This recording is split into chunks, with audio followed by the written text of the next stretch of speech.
Halo semuanya, balik lagi di Bang Icon TV. Kali ini kita akan bahas penyiksaan yang dilakukan oleh militer Amerika kepada tahanan di Irak.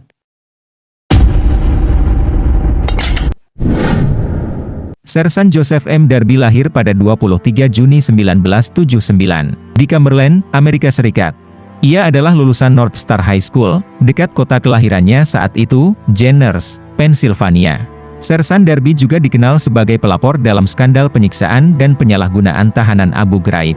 Saat itu, Darby menjabat sebagai anggota parlemen di penjara Abu Ghraib, di negara Irak. Penjara Abu Ghraib terletak di Abu Ghraib, sebuah kota di Irak, 32 km di sebelah barat Baghdad. Penjara ini menjadi terkenal di dunia internasional sebagai tempat skandal penyiksaan terhadap para tahanan Abu Ghraib. Kasus penyiksaan oleh militer Amerika Serikat terhadap para pembangkang Irak ini, terungkap dalam serangkaian foto yang disebarkan di media massa seluruh dunia. Kompleks penjara ini dibangun oleh Inggris pada dekade 1960, dan mencakup 1,15 km persegi dengan total 24 menara pengawal. Wilayah yang luasnya sama dengan sebuah kota kecil, dibagi ke dalam 5 kompleks berdinding untuk berbagai jenis tahanan. Masing-masing blok mempunyai sebuah ruang makan, ruang sembahyang, ruang olahraga dan fasilitas kebersihan yang mendasar. Sel-selnya memuat hingga 40 orang di ruangan berukuran 4 x 4 meter. Setelah pemerintahan Irak jatuh pada 2003, kelima kompleks ini diperuntukkan bagi para tahanan asing, tahanan jangka panjang, tahanan jangka pendek, kejahatan berat, dan kejahatan-kejahatan khusus. Sersan Darby adalah orang yang menemukan foto-foto tersebut dan menyerahkannya ke Divisi Penyelidikan Kriminal. Terungkapnya perilaku penyiksaan tersebut sangat memalukan bagi pemerintahan Presiden Bush, dan memicu kemarahan internasional, terutama di negara-negara mayoritas Muslim.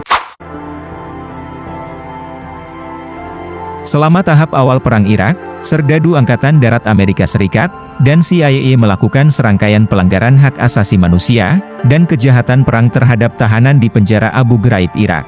Tentara Amerika melakukan pelecehan fisik dan seksual, penyiksaan, pemerkosaan, sodomi, dan pembunuhan terhadap Manadel al-Jamadi.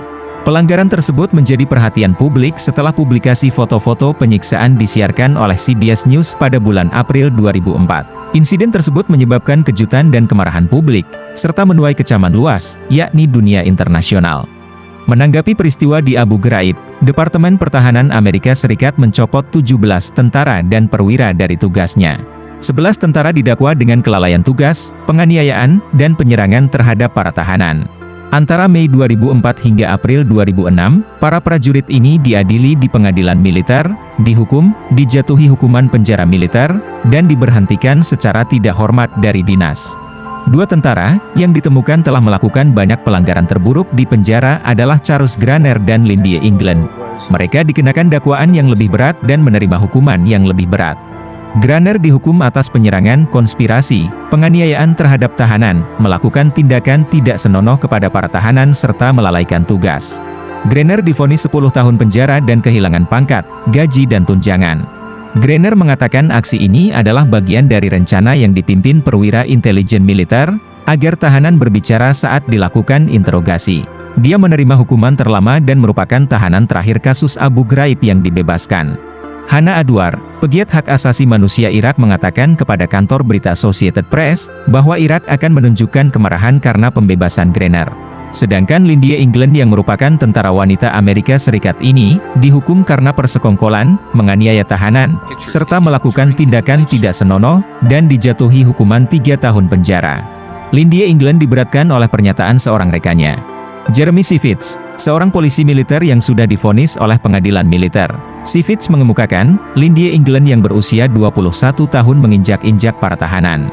Selain itu ia juga tertawa, ketika para tahanan yang sudah telanjang diperintahkan membentuk piramida. Sivits memberikan kesaksian melalui telepon atas pertanyaan-pertanyaan yang diajukan Komisi Militer.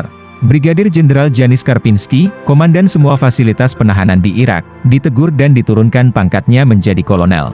Beberapa personel militer lainnya yang dituduh melakukan atau mengizinkan tindakan tersebut, termasuk banyak dari mereka yang berpangkat lebih tinggi, tidak diadili sama sekali.